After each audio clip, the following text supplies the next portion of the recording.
Hello' everyone, তোমালোকক আমাৰ YouTube channel honest লাৰ্ণাৰৰ অন্য এটি গুৰুত্বপূৰ্ণ ভিডিঅ'লৈ স্বাগতম জনাইছো। আমি এইখন ভিডিঅ'ৰ জৰিয়তে আলোচনা কৰিম 10 শ্ৰেণী সাধাৰণ গণিতৰ অনুশীলনী 7.2 ৰ পাৰ্ট 4। অৰ্থাৎ এইখন ভিডিঅ'ৰ জৰিয়তে আলোচনা কৰিম অনুশীলনী 7.2 ৰ 9 নম্বৰ অংকৰ পৰা আমি আলোচনা আগবঢ়াম। আলোচনালৈ যোৱাৰ আগতে যদি তুমি চেনেলখন নতুন আহিছা বা এতিয়ালৈ সাবস্ক্ৰাইব কৰা নাই, এনেকুৱা অতি প্ৰয়োজনীয়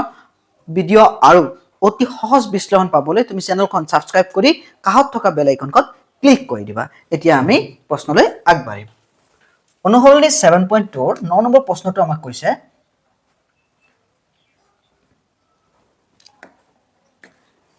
a-2 2 আৰু b2 8 বিন্দু সংযোগী ৰেখাখণ্ডক 4টা সমান ভাগত ভাগ কৰা বিন্দু কেইটাৰ স্থানাংক উলিওৱা। আমি এনেকুৱা অংক এটা পাইছিলো। a আমাক বিন্দু কৈছে -2, 2, b বিন্দু কৈছে চোৱা, b বিন্দু কৈছে 2 আৰু 8 সমানে 4টা ভাগত ভাগ কৰিছে। চোৱা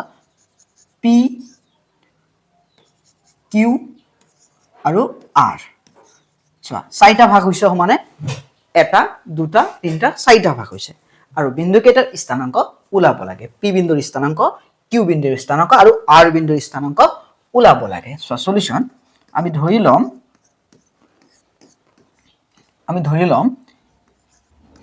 let a -2 2 আৰু b 2, 8 বিন্দু সংযোগী ৰেখাখণ্ডক ক্ৰমে p q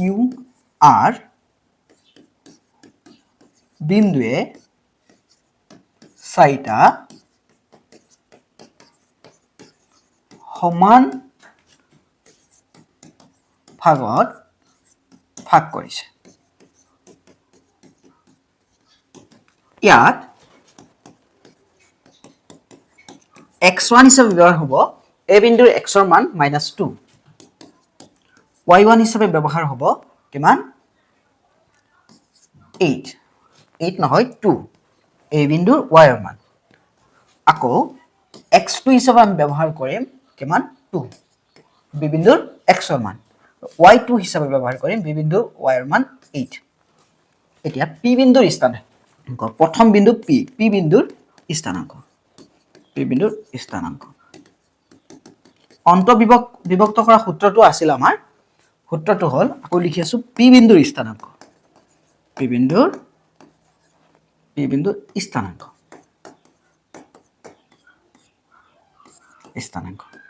এতিয়া চোৱা অন্তৰ্বিভক্ত কৰা আমাৰ সূত্ৰটো আছিল m1 x2 plus m2 x1 divided by m1 plus m2, এইটো হ'ল x ৰ পাৰ্ট। এতিয়া চাবা m1 y2 plus m2 y1 divided by m1 plus m2, এইটো হ'ল y ৰ পাৰ্ট। ইয়াত m1 হিচাপে চোৱা p বিন্দুৰ আগফালে কেই ঘৰ আছে, p বিন্দুৰ আগফালে এক ঘৰ আছে, এটা ঘৰ আছে, আৰু পিছফালে কেইটা ঘৰ আছে, 1 2 3টা, টোটাল যেহেতু 4টা ঘৰ আমাৰ সমানে 4টা ভাগ, গতিকে 1 আৰু m2 ৰ মান হ'ব আমাৰ কিমান 3, m2 ৰ মান 3, p বিন্দুৰ পিছফালে 3টা ঘৰ আছে। এতিয়া আমি মান বহুৱাই দিম। চোৱা m1 ৰ মান আমি কিমান পাইছো 1 into x2 ৰ মান আমি কিমান পাইছো 2 প্লাস m2 ৰ মান আমি কিমান পাইছো 3, x1 ৰ মান আমি কিমান পাইছো -2, m1 ৰ মান 1 plus 3,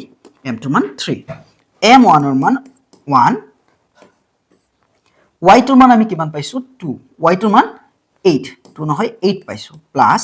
m2 ৰ মান 3, into y1 ৰ মান আমি কিমান পাইছো 2। এতিয়া m1 ৰ মান 1, m2 ৰ মান 3, 2 গুণ 2 প্লাসে মাইনাসে মাইনাস, 3 দ্বিগুণ 6, 1 আৰু 3 যোগ কৰিলে 4, 1 8 গুণ 8 প্লাস 1 8 গুণ 8 হয়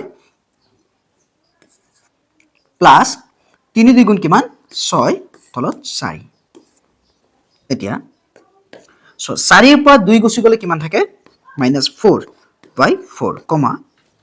8 আৰু 6 কিমান হ'ব 14 তলত হল 4 এতিয়া চোৱা 4 4 কেইবাৰ একবাৰ -1 কমা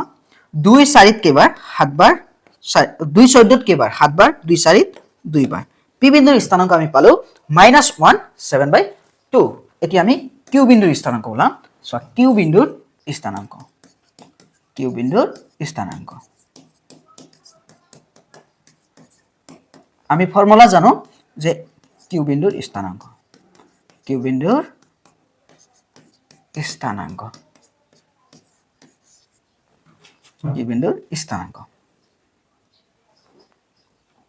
আমি অনুপাতৰ সূত্ৰ আকৌ পাতি দিম m1 x2 plus m2 x1 divide by m1 plus m2 m1 y2 plus m2 y1 divide by m1 plus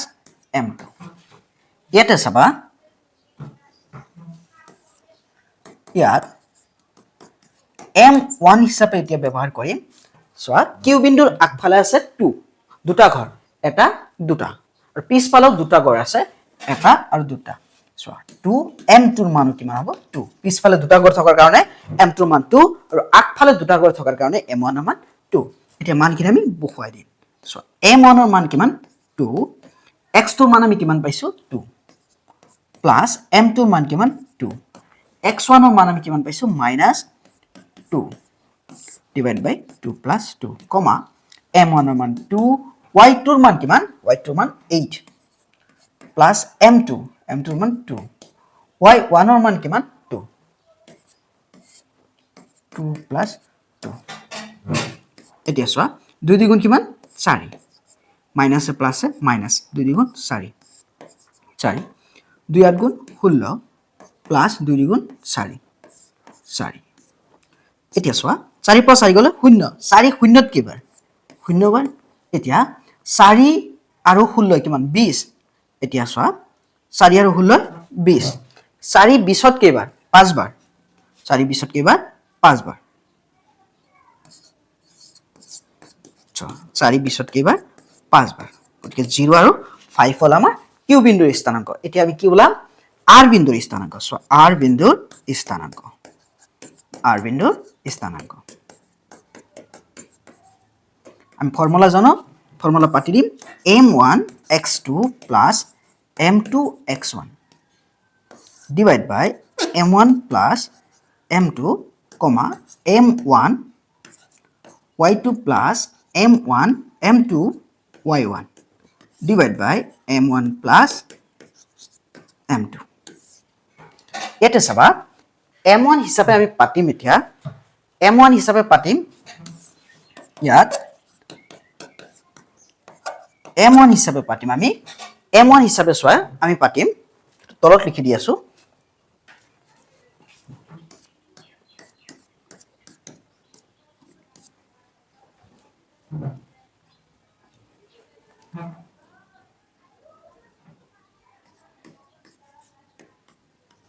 ইয়াত m1 হিচাপে আমি পাতিম কিমান চাবা m1 হিচাপে আমাৰ ইয়াত হ'ব যে r বিন্দুৰ বাওফালে চোৱা 1 2 3 ঘৰ আছে গতিকে m1 হিচাপে আমি পাতিম 3 তলত লিখি দি আছো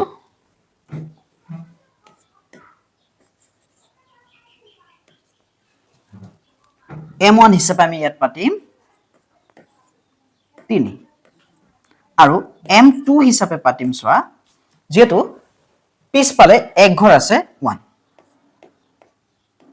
এতিয়া মানখিনি আমি বহুৱাই দিম সো মানখিনি ইয়াত বহাই দিম মানখিনি বহাই দি চোৱা m1 ৰ মান আমি কিমান পাইছো m1 ৰ মান আমি পাইছো কিমান 3 into x2 ৰ মান আমি কিমান পাইছো x2 মান 2 তাৰ পিছত প্লাস m2 ৰ মান আমি কিমান পাইছো 1 into so x1 ৰ মান আমি কিমান পাইছো -2 divide by m1 ৰ মান 3 আৰু m2 ৰ মান 1 কমা m1 3 y2 মান আমি কিমান পাইছো চোৱা 8 8 প্লাস m2 ৰ মান পাইছো 1 y1 ৰ মান আমি কিমান পাইছো y1 ৰ মান 2 আমি বহুৱাই দিম তলত লিখিম m1 ৰ মান 3 m2 ৰ মান 1 এতিয়া চোৱা আমি ইয়াতে কৰিম 3 2 গুণ 6 3 2 গুণ আমি কি পাইছো 6 পাইছো 6 তাৰ পিছত চোৱা মাইনাস এ প্লাস এ মাইনাস 2 গুণ 2 মাইনাস 2 তলত 4 3 আৰু 1 যোগ কৰিলে 4 কমা সো 3 8 গুণ আমি কিমান পাইছো 24 3 8 গুণ 24 24 প্লাস 2 1 গুণ কিমান 2 ডিভাইড বাই 4 এতিয়া চোৱা 6 ৰ পৰা 2 গুছি গলে কিমান থাকে 4 24 আৰু 2 কিমান 26 বাই 4 এতিয়া তলত 4 আছে 4 4 কেইবাৰ একবাৰ কমা 2 24 26 কেইবাৰ 13 বাৰ আৰু 2 4 কেইবাৰ 2 বাৰ গতিকে আমি কিউ বিন আৰ বিন্দুৰ স্থানাংক আমি পালো কিমান 1 আৰু 13 বাই 2 13 বাই 2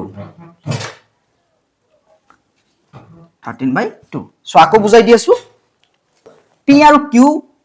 পি কিউ আৰ বিন্দু তিনিটাই সমানে চাৰিটা ভাগত ভাগ কৰিছে আমি প্ৰথমে পি বিন্দুৰ স্থানাংক ওলাইছো x1 y1 x2 y2 আমি a আৰু b বিন্দুৰ পৰা লৈছো m1 p ৰ ক্ষেত্ৰত p বিন্দু আগফালে কিমান আছিল এটা ঘৰ সেই কাৰণে m1 1 দিছো আৰু পিছফালে হুফালে তিনটা ঘৰ থকাৰ কাৰণে m2 মান 3 দিছো আমি বহুৱাই কিনে আমি কিমান পালো p বিন্দুৰ স্থানাংক -1 7/2 তাৰ পিছত q বিন্দুৰ স্থানাংকৰ ক্ষেত্ৰত x1 x2 y1 y2 আগৰ মানে খালি m1 ৰ ক্ষেত্ৰত মাত্ৰ m1 আমাৰ m2 হলনি হৈছে সো q বিন্দুৰ বাওফালে এক দুটা ঘৰ আছে m1 ৰ মান 2 হুফালে এটা আৰু দুটা ঘৰ আছে m2 ৰ মান 2 মানখিনি আমি বহুৱাই দিয়াৰ ফলত 0 আৰু 5 পাইছো q বিন্দুৰ স্থানাংক তাৰ পিছত r বিন্দুৰ স্থানাংকৰ ক্ষেত্ৰত চোৱা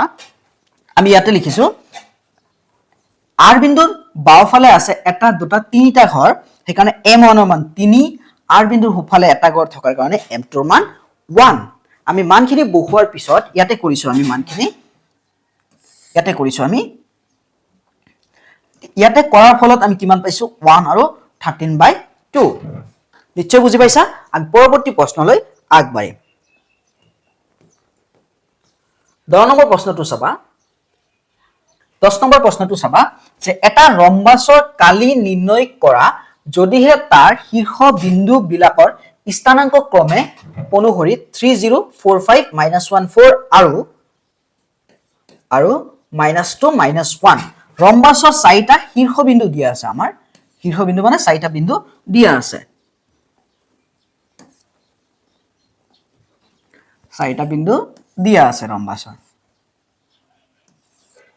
চাৰিটা বিন্দু দিয়া আছে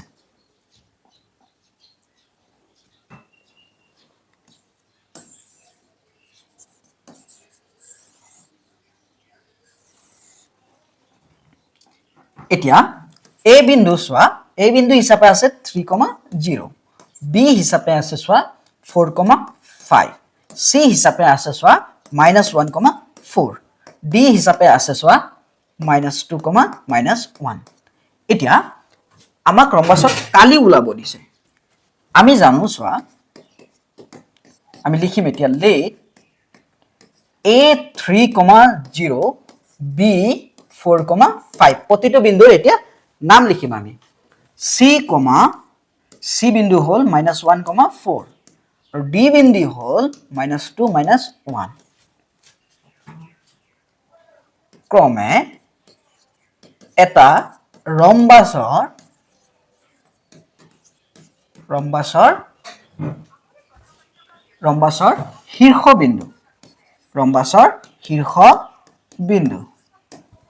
ৰম্বাসৰ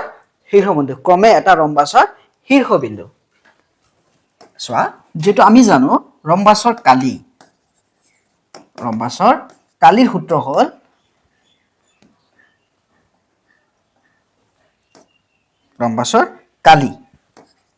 কালিৰ সূত্ৰ হল চোৱা হাফ ইনটু কৰ্ণ দুডালৰ পূৰণফল কৰ্ণ দুডালৰ পূৰণফল বা গুণফল পূৰণফল এতিয়া হাফ ইনটু কৰ্ণ দুডাল চোৱা কৰ্ণ দুডাল হল বিপৰীত বাহু কোণ সংযোগ কৰি দিয়া এটা হল AC আৰু এটা হল BD গতিকে AC ইনটু BD ইকুৱেশ্যন 1 এতিয়া আমি AC আৰু BD ৰ মান উলাই লম AC দূৰত্বৰ সূত্ৰ পাতিম আমি দুটা বিন্দুৰ মাজত দূৰত্বৰ সূত্ৰ আছিল x2 - x1 whole square plus y2 - y1 whole square ইয়াত x1 হিচাপে আমি পাতিম a বিন্দুৰ ক্ষেত্ৰত 3 y1 0 x2 ৰ ক্ষেত্ৰত পাতিম আমি -1, y2 হিচাপে 4 চোৱা 3 0 আৰু -1 4 এতিয়া মান বহুৱাই দিম মান চোৱা x2 ৰ মান আমি কিমান পাইছো x2 মান -1 মাইনাস x1 ৰ মান কিমান পাইছো 3 স্কয়াৰ প্লাস y2 ৰ মান আমি কিমান পাইছো 4 মাইনাস y1 ৰ মান 0 স্কয়াৰ এতিয়া চোৱা -3 আৰু -1 কিমান হ'ব -4 স্কয়াৰ 4 পৰা 0 গলে 4 স্কয়াৰ 4 স্কয়াৰ এতিয়া 4 কি স্কয়াৰ কৰিলে 16 4 কি স্কয়াৰ কৰিলে 16 দুটা পূৰণ কৰা 2 * 16 এতিয়া দুটা 16 আছে আমি দুটা 16 পূৰণ কৰিছো এতিয়া 16 ৰ বৰ্গমূল আমি জানো 4 4√2 এতিয়া আমি কাৰ মান উলাম এতিয়া আমি BD ৰ মান উলাম সো এতিয়া BD ৰ মান BD ৰ মান দূৰত্ব সূত্ৰ ব্যৱহাৰ কৰিম x2 - x1 whole square plus y2 - y1 whole square ইয়াত চাবা ইয়াত x1 হিচাপে b ৰ মান ব্যৱহাৰ কৰিম b x ৰ স্থানাংক 4 y1 5 x2 হিচাপে আমি ব্যৱহাৰ কৰিম d ৰ -2 আৰু y2 হিচাপে -1 এতিয়া মানখিনি আমি ইয়াতে বহুৱাই দিম x2 হিচাপে -2 x1 হিচাপে 4 -সূত্ৰৰ পৰা লৈছো স্কয়াৰ y2 হিচাপে আমি বহাম এতিয়া -1 মাইনাস y1 হিচাপে বহাম আমি 5 স্কয়াৰ এতিয়া 4 আৰু 2 কিমান হ'ব -6 whole square plus -6 whole square 6 ক যদি স্কয়াৰ কৰো আমি কিমান হ'ব 36 মাইনাস প্লাস হৈ যাব 36 মাইনাস কে যাব প্লাস 2 * 36 ৰ বৰ্গমূল কিমান 6 36 ৰ বৰ্গমূল 6 6 গুণ 36 হয় আৰু √2 থাকি যাব এতিয়া আমি কি কৰিম ইকুৱেশ্যন 1 ইমপ্লাইজ কৰিম ইকুৱেশ্যন 1 ত চোৱা কি আছে আমাৰ